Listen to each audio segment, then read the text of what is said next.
വിജയിക്കണമെന്ന നമ്മുടെ ഇച്ഛാശക്തിക്ക് മുന്നിൽ മറ്റൊന്നും തടസ്സമാകരുതെന്ന് മുൻ വിദ്യാഭ്യാസ വകുപ്പ് മന്ത്രി professor C Raveendranath Koonamuchi people's service സഹകരണ ബാങ്കിന്റെ ആദരണീയം 2025 ചടങ്ങ് ഉദ്ഘാടനം ചെയ്ത് സംസാരിക്കുകയായിരുന്നു അദ്ദേഹം.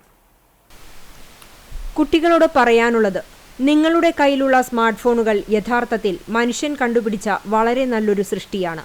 പക്ഷേ അത് നിങ്ങളെ കീഴടക്കരുത്. ഒരു തരത്തിലുള്ള ഇലക്ട്രോണിക് ഡിവൈസുകൾക്കോ മറ്റുള്ള ഒന്നിലും കീഴടങ്ങരുത്.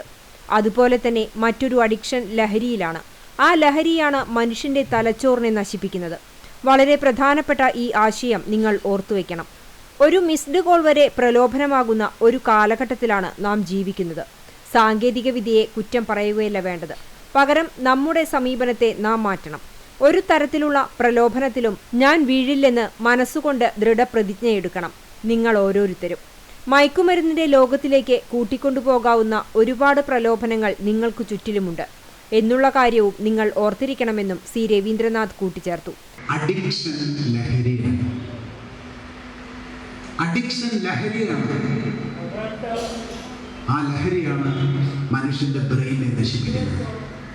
അതുകൊണ്ട് വളരെ പ്രധാനപ്പെട്ട ഈ ആശയം കൊച്ചുമക്കൾ ഉൾക്കൊള്ളണം.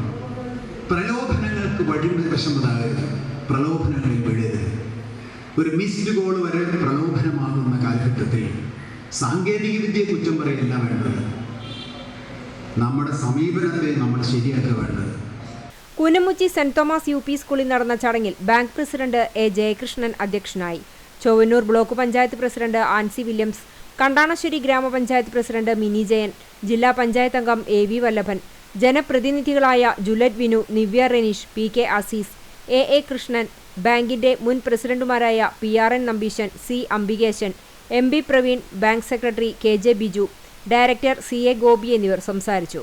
ബാങ്കിന്റെ പ്രവർത്തന പരിധിയിൽ SSLC +2 പരീക്ഷകളിൽ മികച്ച വിജയം നേടിയ വിദ്യാർത്ഥികളെ ചടങ്ങിൽ അനുമോദിച്ചു.